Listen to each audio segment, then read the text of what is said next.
Okay, guys, I'm Pastor Nick Gentile. I'm the founder of Compassion Match. And by the grace of the Lord Jesus Christ, I have a great show for you today. I will be interviewing Joel Tallant.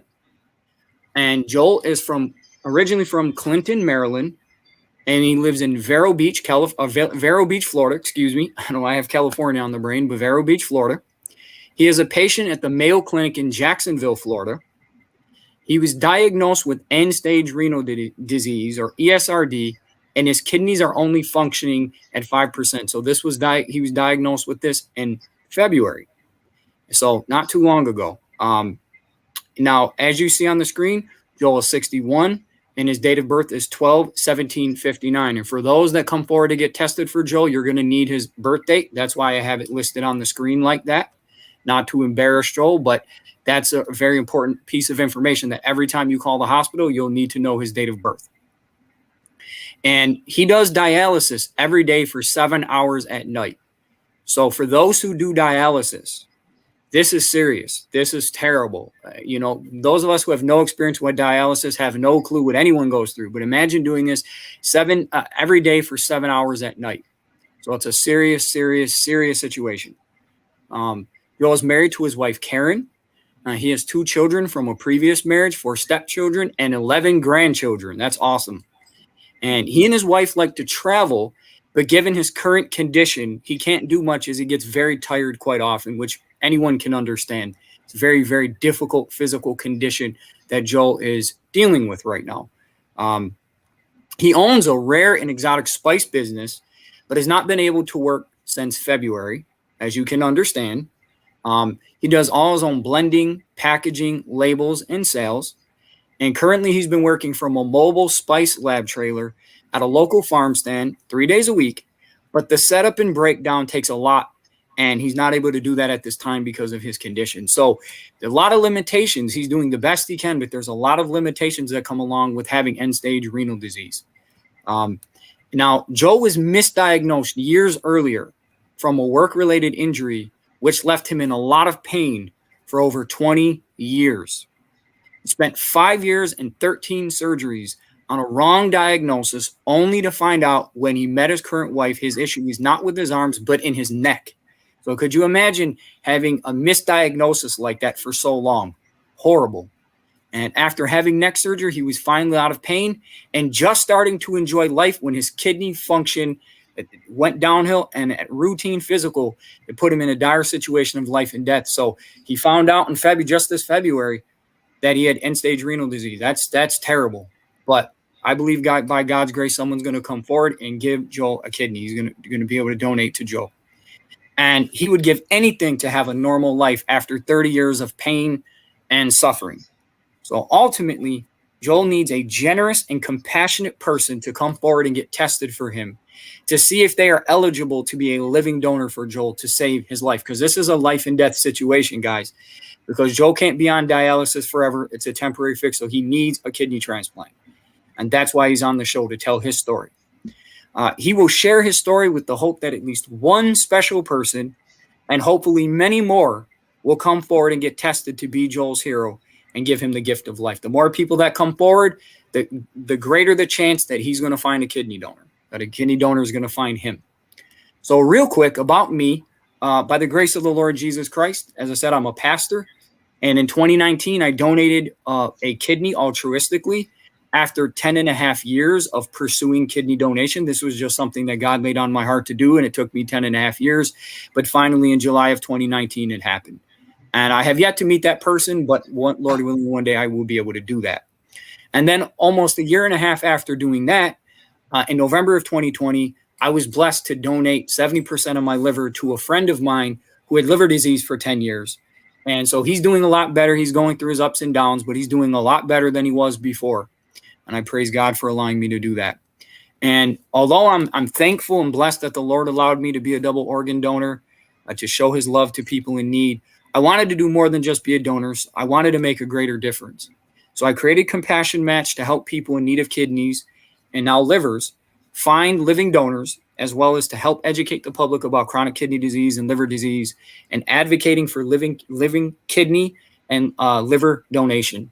And I do have some amazing projects in the works that I will talk about in a future date. But right now I want to go into facts about chronic kidney disease. After this, I'm going to introduce Joel, and he's going to tell you his amazing story, very tragic, but it's far from the end of the story. That's why he's here.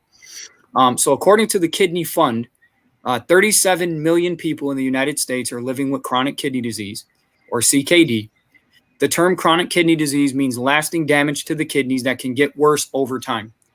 If the damage is very bad, your kidneys may stop working. This is called kidney failure or end stage renal disease, or ESRD, which is what Joel was diagnosed with. This is unfortunately, as I said, what Joel is dealing with, and why it is so vitally important that as many people as possible come forward and get tested for him to increase his chances of finding a living kidney donor. Like I said before, it is essential. So real quick, I do this every show because I want people to see this, and I like promoting what my friend is doing named Steve Belcher. He's the Urban Kidney Alliance. He's educating a lot of people in inner city communities about kidney disease. So I'm going to share his page real quick, read some of the information from there, and then Joel's going to tell his story. Okay, there we go. Make sure. Yep, it's on the screen. And I'm going to scroll down and I'm going to read the left side here. Not that much information, but what is chronic kidney disease? Chronic kidney disease, or CKD, is a serious and growing public health problem in the United States. CKD is a condition in which the kidneys become damaged, decreasing their ability to filter the blood and remove water and waste products. Wastes then build up in the blood, harming the body. Hold on one second. When kidney function decreases to less than 15%, a patient has kidney failure. Now, kidney failure that requires dialysis or kidney transplant is often referred to as End Stage Renal Disease, or ESRD, which again is what Joel was diagnosed with. More than 20 million Americans aged 20 and older may have CKD. Although CKD is common, many Americans with the key risk factors, diabetes and high blood pressure or hypertension, do not know they are at risk. In addition, the rising rates of diabetes and obesity will continue to fuel its growth, as both conditions increase the risk of developing CKD and speed its progression.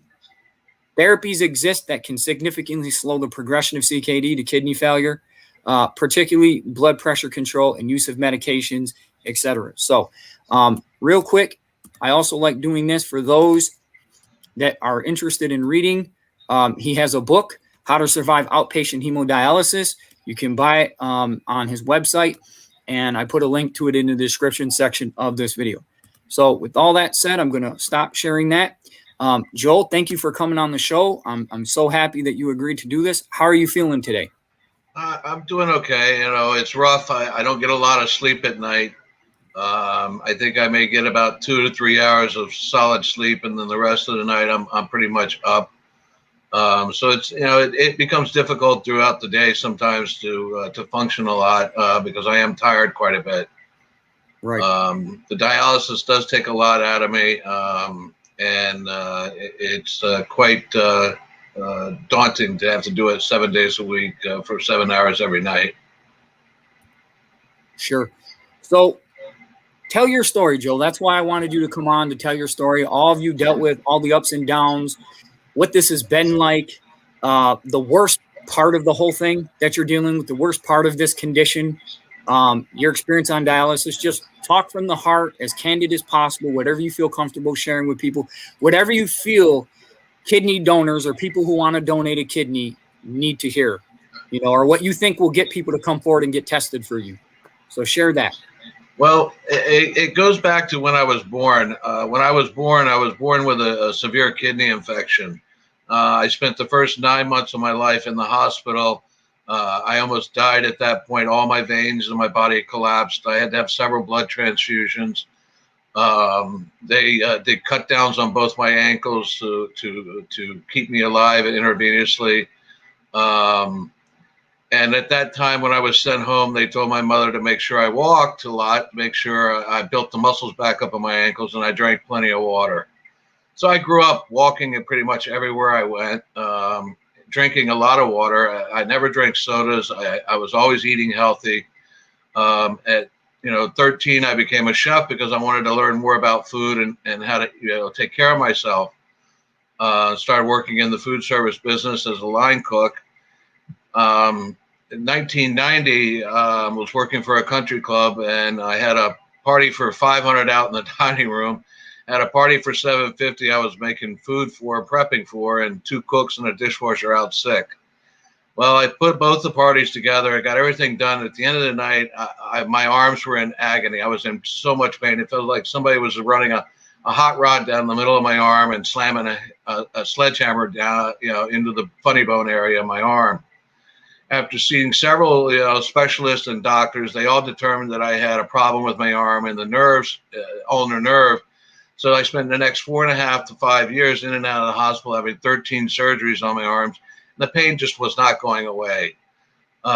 They put me in pain management, and all they kept doing was throwing pain pills at me for 8 more years, to the point where finally I couldn't take it anymore. I just told them that enough is enough. I'm going to die at an early age because these painkillers are killing me. So I took myself off the painkillers, fired my doctors, went to a holistic doctor, got some insights on how to treat some of the problems that were coming up with my liver and all the pain medications that were causing.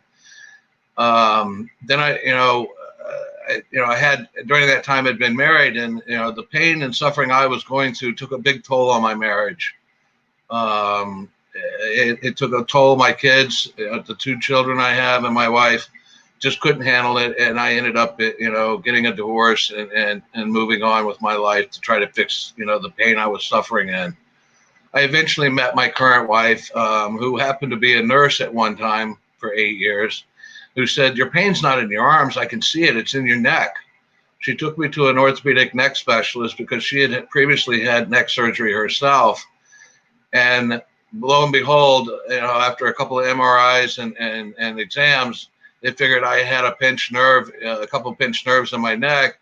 They did the surgery, fusing my neck together, and all of a sudden my pain in my arms went away.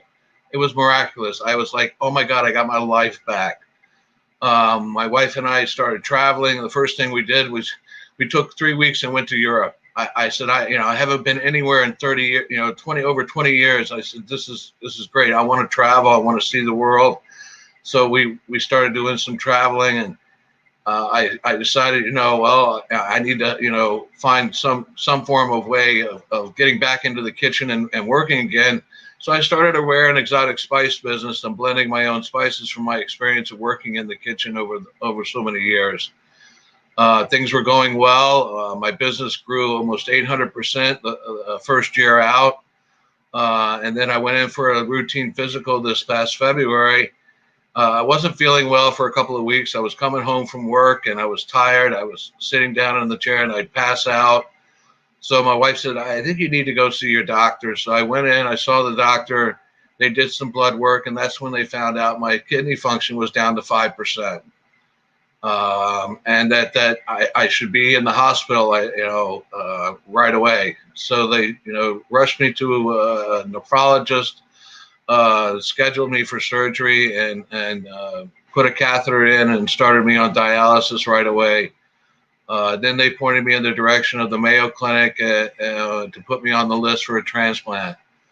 So I've been now doing dialysis for a couple of months. And like I said, it's draining.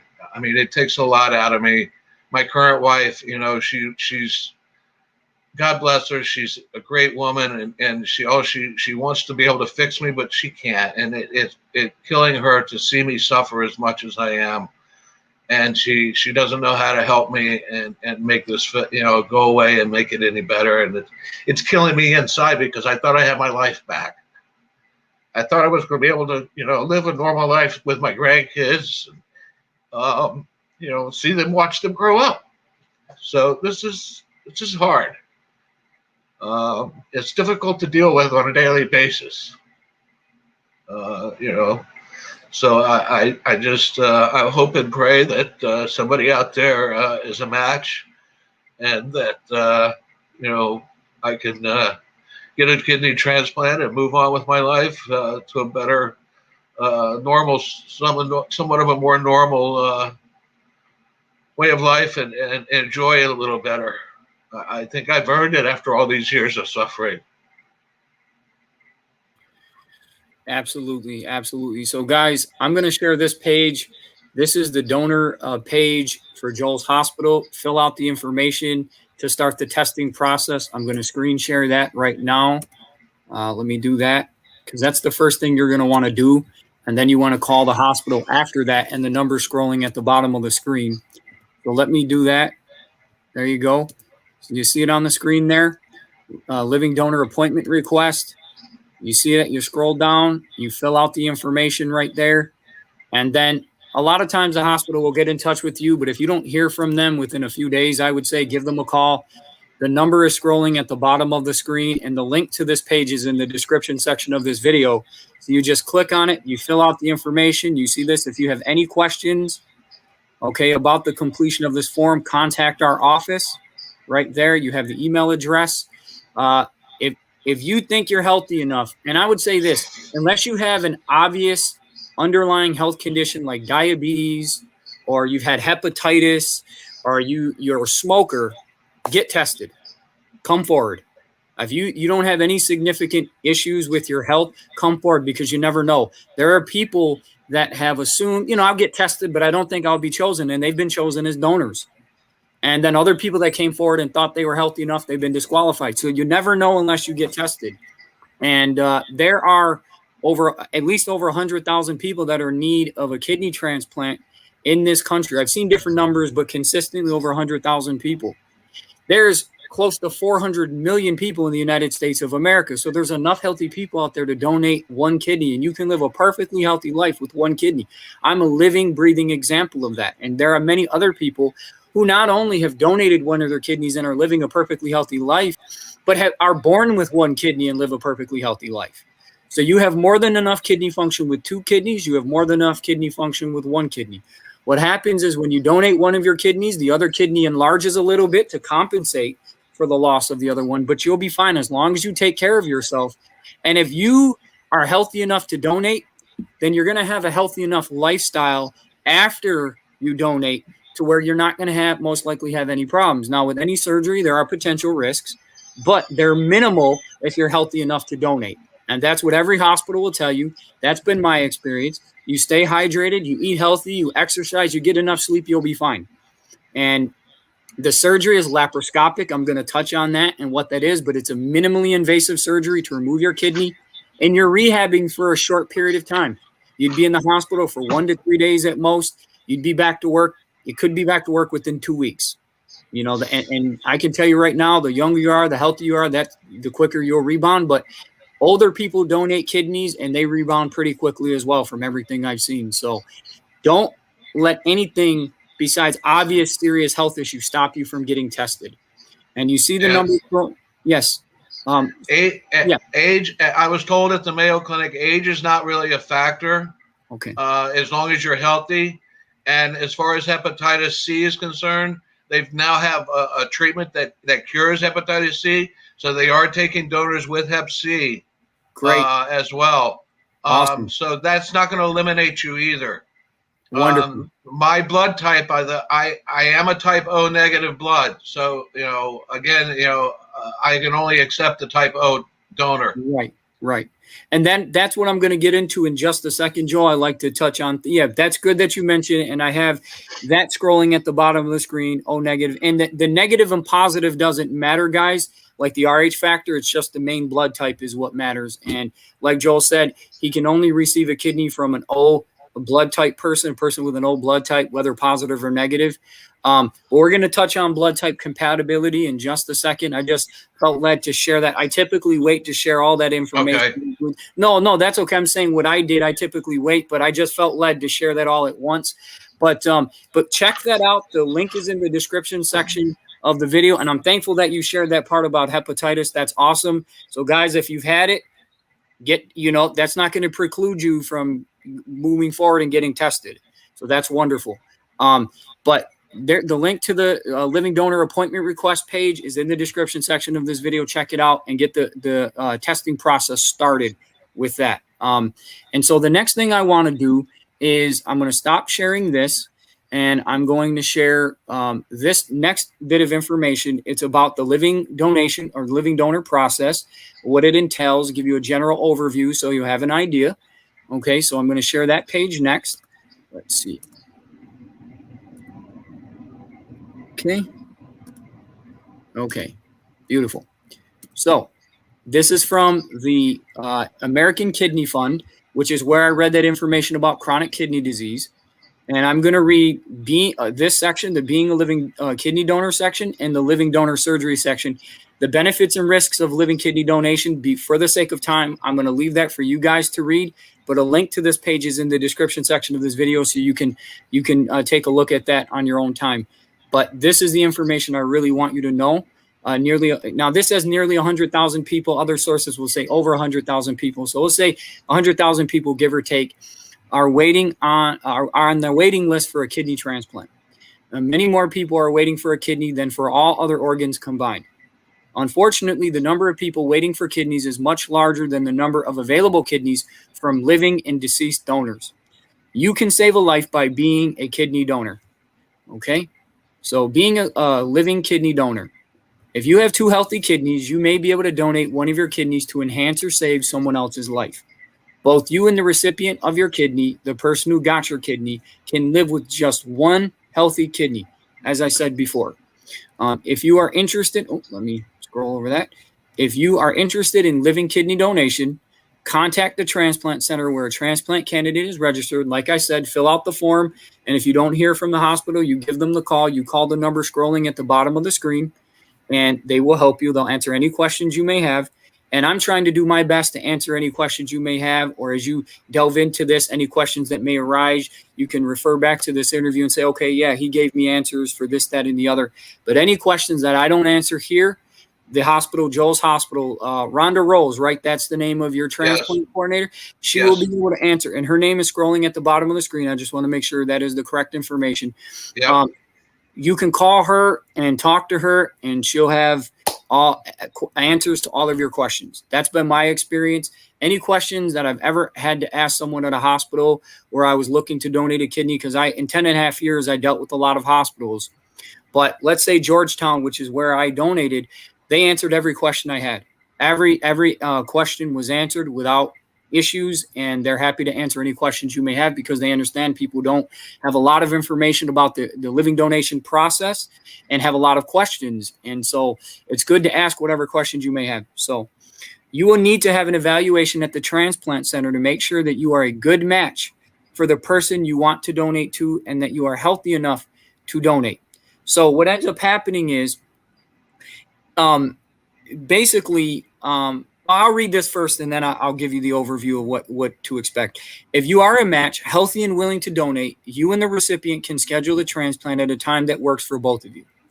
If you are not a match for the intended recipient, but still want to donate your kidney so that the recipient can receive a kidney that is a match, paired kidney exchange may be an option for you. And now I'm going to touch on that in detail after I read this page. Another way to donate a kidney while you are alive is to give a kidney to someone you do not necessarily know. This is called living non-directed donation, and that's actually the way that I donated. If you are interested in donating a kidney to someone you do not know, the transplant center might ask you to donate a kidney when you are a match for someone who is waiting for a kidney in your area, or as a part of a kidney paired donation. You will never be forced to donate. And when you go through the evaluation, they will ask you several times, are you being forced to donate? Are you being coerced to donate? Are you being paid to donate? And of course, you'll say no, because you're doing this out of the kindness of your heart, and it is illegal to be paid to donate. You can go to prison and pay a hefty fine. So don't try to do that. I've had a bunch of people contact me on Facebook from other countries looking to sell their kidney, and I warn them it's against the law in your country and in my country. Don't try to do this. If you continue with this, I will report you, because you're breaking the law if you're trying to do it. Not even succeeding. If you try to do it, it's illegal. So I'm going to scroll past this part. Take a look at that. It's very important. But for the sake of time, I'm going to come down here. Living donor surgery. Okay. If you want to be a living donor, you will need to have a medical exam with blood tests to be sure you are healthy enough to donate a kidney. Some of the tests needed may include blood tests, urine tests, a pap smear, a gynecological exam for women, a colonoscopy if over age 50, screening tests for cancer, an antibody test, an x-ray like a chest x-ray, an EKG or electrocardiogram test, which looks at your heart, and other image testing like a CAT scan or a CT scan. Okay. You are also required to meet with a psychologist and an independent living donor advocate, to be sure you are mentally and emotionally ready to donate one of your kidneys. And if you are found to be healthy and your antibodies and blood type are well matched to the person getting your kidney, you may be approved to donate your kidney. So the last part is this part about the surgery. I mentioned the laparoscopic surgery. This gets into detail about that. Most kidney transplant surgeries are done laparoscopically. A laparoscopic surgery is a new surgery method that uses very small cuts on the body and a thin lighted tube to look inside the body. In a laparoscopic kidney donor surgery, the surgeon makes small cuts on the donor's stomach and the kidney is removed through an incision just big enough for it to fit through. This operation takes 2 to 3 hours, and a kidney donor usually spends 1 to 3 days in the hospital recovering. The recovery period after laparoscopic surgery is much shorter than a traditional open surgery. There are also fewer complications with laparoscopic surgery. So before they did the laparoscopic, they did the open surgery, like what I had when I donated my liver. They opened me up, they did a midline incision, and when you look at my body, it's very, very clear that I had surgery. So I'm going to go over this real quick, all of this information. So if you are in the Vero Beach area, or you can travel to the Vero Beach area, or the Jacksonville, to his hospital, the Mayo Clinic in Jacksonville, okay, if you can get there, they would have you come into the hospital. If after you answer the questionnaire, they like your answers, they would have you come directly into the hospital if you're able to get there, even if you're out of state. But you can get there to do the testing immediately at the hospital. They would have you come in, you would submit a urine sample, a blood sample. And in terms of a blood sample, they would draw a lot of vials of blood, and they would actually send out even if you're going to come there directly, they may actually send out the kit so you can have it done ahead of time. But I'm going to touch on that in a second too. For this, most likely, they're going to have you collect urine for a 24-hour period. So they would send you out a urine collection kit, and what you would do is collect urine for a day, for 24 hours, and then you would bring it to the hospital. And if they don't have you draw blood before you come to the hospital, you would come to the hospital, you would draw the blood there, they would test the blood, and they would test the urine sample that you submit, and then you'd have all the diagnostic tests done. So the chest x-ray, the EKG, or the heart exam, the heart test, the CAT scan, the psychiatric evaluation, meeting with the living kidney donor, the social worker, kidney coordinator, surgeons, nurses, the whole 9 yards. You would meet. And then they would determine from there, based on your results, they would have a consultation. The whole team would meet like a week after or within a week, and they would determine if you're a fit candidate to donate. Okay. Now, if you can't immediately go to the hospital, they will for sure send you out a blood collection kit that you would have to go to a local hospital that has a lab, or you would go to a separate lab and have the blood drawn, and they would send the results back to the hospital. They would test it and send the results, or they would send the blood to the hospital, depending on what lab you go to. For me, they've done both. And what would end up happening is you would collect the urine and you'd bring it to a local hospital, and then they would send it to test it and send the results to Joel's hospital. And then from there, they would determine, okay, the blood is good. The urine is good. We're going to have them come in, and they're going to go through all the diagnostic tests, like the CT scan, the chest x-ray, everything like that, the psychiatric evaluation. So they could do it either way. They could either, I'm not trying to sound confusing, but I'm trying to make people aware of all the different possibilities. So either you would collect the urine from home, and then you would bring it to a lab. They would do the testing and send the results to Joel's hospital, Mayo Clinic in Jacksonville. They would send out a test kit for the blood. You would go to a lab, go to a local hospital. They would draw the blood, they test it, then they send it back to Joel's hospital. And then they would determine if they want to move forward with you coming into the hospital to do all the physical tests and the psychiatric evaluation and meet with the entire team. But if you can go into the hospital, most likely they would have you wait on the blood, but they would send the urine collection kit, and you'd have to collect it, and then you would physically bring that to the hospital, and you'd get all the testing done. So basically, it'd be easier if you could go to the hospital, but they work with you from where you are. And if you can't make it to the hospital immediately, they'll have you do the necessary testing in your city with the blood and the urine. And then if everything checks out, then they would have you come in at a future date to the hospital and do all the physical tests and the psychiatric evaluation.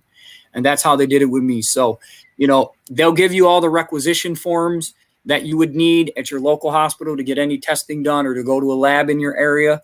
So you don't have to worry about that. Joel's hospital will provide that for you. And you get the testing done, you send it away if you can't go there immediately, and everything would go from there. But any questions you have, you want to call, you know, fill out the form. I showed it on the screen before, and you want to call the number scrolling at the bottom of the screen. You'll speak to Rhonda Rose, the transplant coordinator, and she can answer any questions that you have. The next thing that I want to show, okay, is the compatibility, incompatibility when it comes to blood. So let me get that up real quick. Okay, share. Okay, good. So we're talking about before that Joel can only receive a kidney with someone with an O blood type. He's O negative, but even if the person's O positive, they would be able to donate to him directly. And here's this information, very important. Now, people with an O blood type are universal donors. People with an AB blood type are universal recipients. That means a person with an O blood type can donate to anyone, and a person with an AB blood type can receive from anyone. But blood typing is the first blood test that will determine if your blood is compatible with the potential donor's blood. If the donor's blood type works with your blood type, the donor will take the next blood test, the tissue typing. So even if you're blood type compatible with Joe, you may not be tissue type compatible. The antibodies may not be compatible, so you wouldn't be able to donate to him directly. But there's the paired kidney exchange, which is what I touched on before, and I'm going to get into in just a second. Kidney donors must have a compatible blood type with the recipient. The RH factor, or positive or negative of blood, does not matter in a transplant. The following blood types are compatible. So if you are a donor with blood type A, you can donate to a recipient with blood types A and B. If you're a donor with blood type B, you can donate to recipients with blood types B and AB. If you have AB, you can donate to recipients with AB only. If you're O, you can donate to everyone. You're a universal donor. Now, scrolling down here, okay, if you are a recipient with blood type O, you can receive a kidney from blood type O only, as I've said already. Recipients with A to A and O, recipients B, B and O, and then recipients with blood type AB can receive from everyone. They are the universal recipient. So what if me and my donor are not a match? So let's say you have an A positive blood type and you want to help Joe. You can't donate to him directly, as I've already laid out, but you have another option. It's called the paired kidney exchange or paired exchange program. And pretty much I think every hospital at this point has that. When I started doing this, it wasn't in the phase it's in now. It's more of experimental phase. Now it's definitely more established, and it's an awesome program. If blood types are not compatible, the donor will not be able to donate directly to you. However, the donor may consider donating through a paired exchange program. Paired exchange programs allow you to get a kidney from another donor who is not a match for their intended recipient. Paired exchange involves 2 living donors and 2 recipients. If the recipient from one pair is compatible with the donor from the other pair, and vice versa, the transplant center may arrange for a swap for 2 simultaneous transplants to take place. This allows 2 transplant candidates to receive organs and 2 donors to give organs though the original recipient/donor pairs were unable to do so with each other. So it's like this, okay? You would get tested. Okay, say you're A positive, you want to help Joe. You can't donate to him directly, but you're healthy enough to donate. So you go through the testing process. You're approved as a donor to be paired with Joe. So you're this person, and Joe's that person. The hospital would then find people with compatible blood types with each of you. And once they do that, the donor from the other group would donate to Joe, and the recipient from the other group would receive the kidney from you. So that way you'd be able to help Joe get a kidney, even though you're not donating to him directly. And the link to this page is in the description section of this video. So I'm going to stop sharing that, and I'm going to share another page that you can click on, and it'll give you more information on the paired kidney exchange program. It's a very awesome program. I ended up doing that, and I thank God that I was able to do that. So, okay. And the link to this page is also in the description section of this video. This is from the National Kidney Donation Organization website. Have you been unable to donate to a loved one because your blood types or antigens are incompatible. Okay. And again, the link to this page is in the description section of this video. Check it out. If you have been unable to donate to a loved one because your blood types or antigens are incompatible, please consider a kidney paired exchange. And that's a kidney swap. And then there's more information down here. Take a look at it. See what you think. You'll learn as much as you can about the process. It's packed filled with great information. Now, I also have a link to the main page, okay, to the home page in the description section of this video, which is where I'm on now. And I want to come to this page to show you these statistics, okay? New kidney patients added every month, 3,150. 13 people die every day waiting for a kidney. That's 13 people die every single day waiting for a kidney. According to the 2019 statistics, there were 24,273 received kidneys, okay? And there's currently 100,791 people awaiting a kidney transplant. Check this information out as well. A lot of really good information on this page, and check out these links. You can find the paired match information like I showed you before. You can find it that way, but the link to that page is in the description section of this video. Now what I want to do, and I want to touch on, well, Joe, actually, what would you like to say? I've been doing so much talking. What do you have to add to that? Is there anything you want to say to those that are going to see this? I think that if there's somebody out there that's willing to be a donor to help me or somebody else, it would be great that they would do it and be a hero, because that's what they are. They're a hero to people's lives that are in need. And it would be great. I know greatly appreciated on my end, as I'm sure on anyone else's end, to have someone step up and do that for us. Absolutely. Yeah, it's a privilege to do it. It's a real privilege. It's a blessing, guys, no matter what challenges you're going to face.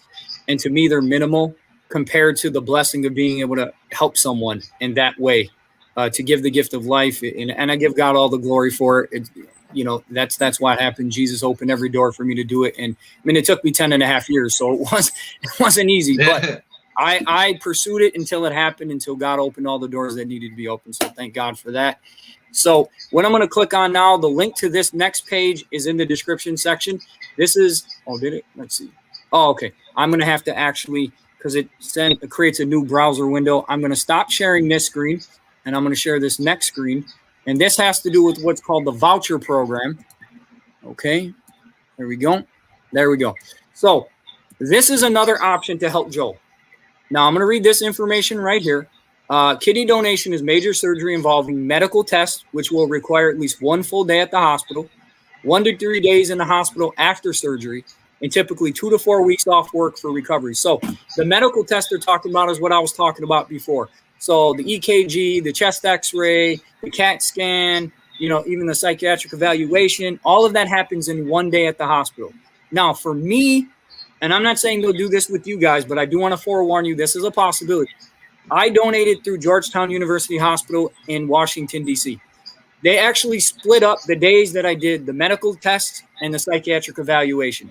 And it's because they changed their mind about me. Initially, they said, you wouldn't need to do a psychiatric evaluation, which I thought was odd because I had to do that in the past. And it just makes sense that they would want to know that you're not of a sound body, not only of a sound body, but of a sound mind to do this, that you're not suicidal, that you're not being forced or coerced or anything like that. And you understand the ramifications of this surgery if you have it done. But then they changed their mind. So I went in August of 2018, I went into the hospital to have all the physical tests done, the medical tests done. And then they had me come back in December of 2018 to have the psychiatric evaluation done. So hopefully they don't have you do that. But even if they do, don't stop the process after the medical testing. Go and have the psychiatric evaluation done, because you can play a role in saving Joel's life. It's a minimal sacrifice compared to the impact you'll have on this man's life and on his family's life. Because even if you're not a Christian, I'm a believer in the Lord Jesus Christ, but even if you're not, you would want to, we should love our neighbors as ourselves. We should do unto others as we would have them do unto you. The golden rule, treat others the way you want to be treated. And if you were in Joel's situation, you would want him to come forward if he was healthy enough to donate to you. So do that for him. At least get tested. It doesn't hurt. It doesn't cost anything. I mean, in terms of the financial element of having to travel, I can help you with financial aid for that. With there are organizations out there that provided me with financial aid, so they can do the same for you. If you don't have the means of traveling, there are people that will pay for it, so you don't have to pay for a dime in terms of getting to the hospital. If, say, I live in upstate New York. If you say you live in New York State, for instance, Florida's over 1,000 miles away. So you may not have the means to travel, but there are organizations that will provide you with the money, the traveling expenses, room and board, taxi fare, everything you need, food, everything. They'll provide that because they don't want finances to stop you, or a lack of finances to stop you from being a hero. And so I'm going to provide you with all of that in just a second. But I want to say that, they may have you come back for more than one day, but typically they take care of everything in one day. And then, like I said, it's 1 to 3 days in the hospital. For me, I was discharged after a day. You have the right to stay in for up to 3 days as the donor. Take advantage of those 3 days. Don't get discharged after a day, because you're drugged up. You're in pain medication in the hospital, so you feel really good and you feel confident. You're like, yeah, I can handle being discharged. But when you get out, you may get hit, like I did, with serious gas pain. Okay, and it was excruciatingly painful. Now it ended after a couple days, because what ends up happening during the surgery, they blow you up with air, and then you have to expel that, and it takes time to expel, and that creates a lot of pain. That was more painful than the incision pain.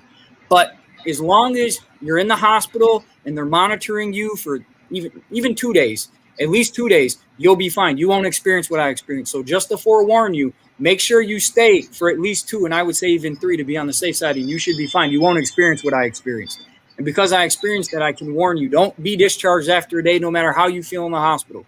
Because once that pain medication wears off, it's a whole different story. So, and even bring an extra laxative from the one they're going to prescribe you. Okay, because the hospital will prescribe you pain medication, stuff for stomach acid, and a laxative. But what they prescribed me really didn't work. If you go, they're going to require, this is another requirement that the hospitals that I've dealt with have for people who are coming out of state, even if you're in state, you have to have someone there taking care of you while you rehab. Okay, and you can talk to Rhonda Rose about this, Joel's transplant coordinator, about the situation, all that about having a companion to take care of you. But I do want to touch on that, that you will, the hospital is most likely going to require that. So that's just something to be aware of as well. Anyways, so like I said, typically 2 to 4 weeks off work for recovery, and you'll be good to go. And they'll have weightlifting restrictions, and the hospital will tell you about that. Now, the voucher program, also referred to as advanced donation, is a kidney paired exchange separated in time. When a donor donates as part of the ADP, either a standard voucher or family vouchers will be provided based on the situation. Now, you'd be looking for a standard voucher to help Joel, unless you're a family member. You'd be looking for a standard voucher to help Joel because you're not family. When a donor donates for an intended recipient who will likely need a transplant within the next year, a standard voucher will be provided for that one recipient. Standard vouchers can also be provided when a chain breaks and a donor continues with their donation to keep a portion of their chain on schedule, even though their paired recipient has been removed from that chain. So basically what this is saying is this. This is, like I said, a paired kidney exchange in time. So what happens is, okay, you would go into Joel's hospital, you would donate to someone that you've never met before. Okay, if say you're not blood type compatible with Joel, and you don't want to wait for them to find another match to pair up with you. So you go through the testing, you're healthy enough to be paired with Joel, but you don't want to wait until they find that other pair to match up with you, because it can take up to 6 months. So what you do is, they have people that you don't know that can receive a kidney from you immediately. So you go in, you donate a kidney to someone you've never met before, you've never even seen before, which is what I did. Then Joel gets a voucher, and then he goes to the top of the transplant list, and within a short time, he gets a kidney. So you can actually speed up the process doing it this way, as opposed to waiting for them to find a pair. And the paired kidney exchange program is where you and Joel are matched together. And then, like I said, it could take up to 6 months. They find that other pair, and then you would do it. The 2 surgeries would happen on the same day. you would donate to the recipient from the other group, and the donor would donate to Joe on the same day. With the voucher program, it happens, there's a distance in time. So you would go into the hospital, you would donate directly to someone altruistically in a non-directed way, meaning you don't know who they are, you've never seen them. And then Joe would get the voucher, and months later, he would get a kidney. But it can happen sooner than if you wait for them to find another pair. So that is an option to get Joel a kidney sooner. For me, that's what I did. I ended up donating directly to someone I still have not met. I know it's a man because the hospital told me it was a man. I sent a letter to them. They have not reached out. It doesn't matter. I wouldn't change anything. And the person I got that I was getting tested for, but it didn't work out. But I was still able to help them. I got them a voucher, and within 4 months, they got a kidney. If we had been paired together, it could have taken up to 6 months. So this woman was on dialysis for over 2 years. She was in really bad shape. Her name's Terry Patterson, and she doesn't mind me mentioning that because she and I have been in an interview before. So she'd been waiting for over 2 years. Within 4 months, she got a kidney, and she's doing wonderful. So this is an option for those that want to come forward and want to help Joe. Joel, if you can't donate to him directly and you don't want to wait for a traditional paired kidney exchange, the voucher program is a way where you can help Joe faster, even if you're not, in terms of, in comparison to a typical paired kidney exchange situation or a cross-match donation, and and if you can't directly donate. So that's just an option. The link to that page that I have on the screen is in the description section of this video. Take a look at it and talk. When you call the hospital, talk to Rhonda Rose about this program. Talk to her about the paired kidney exchange program if you're not blood type compatible, and talk to her about the voucher program and see if the Mayo Clinic in Jacksonville, Florida has that. They probably do. I don't know for sure. They do. Do they have the voucher program?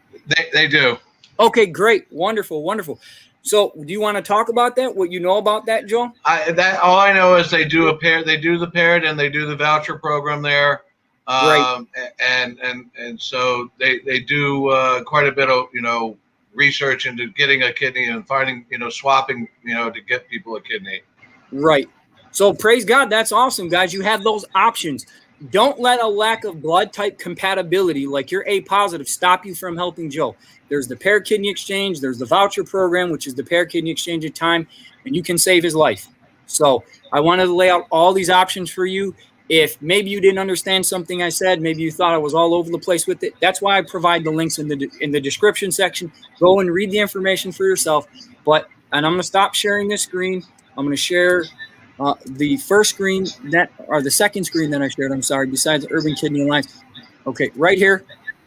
So start by going to this page, filling out the information, and then you can wait a couple days, see if the hospital gets in touch with you. If you don't, call Rhonda Rose. The phone number is scrolling at the bottom of the screen. Give them a call, and they'll answer any questions you have, and you'll start the testing process that way. So I would encourage you to do that as soon as possible. It would mean the world to Joel and his family, as is already said. And he wants to resume the life he once had. He's gone through so much pain, so much physical pain and suffering. He had the misdiagnosis. Then when that gets resolved, boom, he gets hit with End Stage Renal Disease, or he gets diagnosed with it. So, guys, you can be a lifesaver. You can be a hero. And like I said, even if, I'm a Christian, those are the principles that I adhere to. But even if you're not, you can be an atheist. It doesn't matter. Do unto others as you would have them do unto you. If you were in Joel's situation, what would you want, and he was in yours, what would you want him to do? You'd want him to step forward and at least get tested. And if you get tested, the more people that get tested, that increases the chances of Joel receiving a kidney from one of you guys, and either from you directly or through the paired kidney exchange or the voucher program. So anything else you want to say, Joel? No, I appreciate your time and getting this out there, and in hopes that possibly finding a match or helping myself and someone else at the same time. I do greatly appreciate it, and hope that someone is able to step forward and give me back somewhat of a normal life. Like I said, it would be nice. I got a taste of it for a couple of years, and it was great, and things were going good, and this kind of put a damper on everything, and it's taken a toll on me. The dialysis is not easy. It plays havoc on my blood pressure. They finally, finding the right medication to keep that under control, because the kidney function actually controls your blood pressure. So having bad kidneys, it causes that problem as well. Fortunately for me, I am pretty good health otherwise, other than my kidneys, which is, I think, the only saving grace I have from God right now, is that I've done such a good job trying to take care of myself over these years. Otherwise, that, I'm not flat on my back in the hospital at this point. Right. Right. So guys, all the links are in all the pages that I've shown, the links to those pages are in the description section of this video. Check them out, get tested for Joel.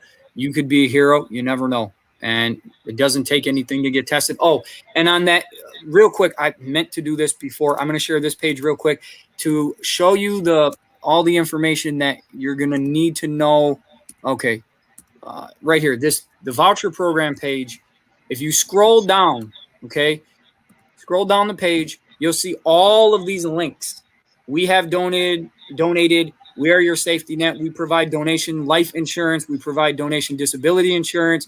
We provide lost wage reimbursement. We provide travel and lodging reimbursement. We provide financial protection.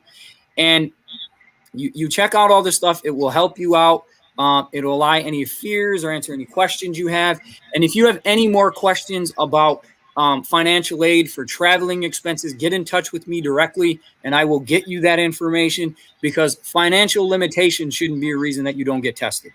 Like I said, that organization that helped me paid for everything, because I didn't have the money to travel to even Washington, D.C., and I live on the East Coast, like D.C.'s on the East Coast and I'm on the East Coast. So you may be in California, you see this and you want to help Joe, you're going to come all the way across the country. They'll pay for that. They send you out basically like a debit card or credit card. And everything is on there. All the money's loaded on there, and you pay for what you need. I stayed in some nice hotels.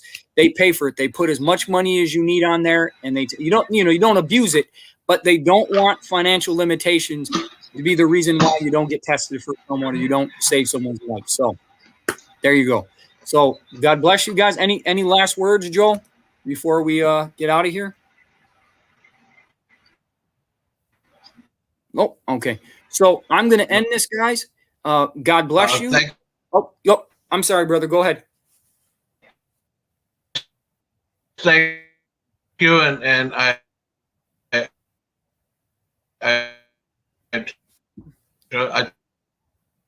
truly appreciate it, I guess. Okay.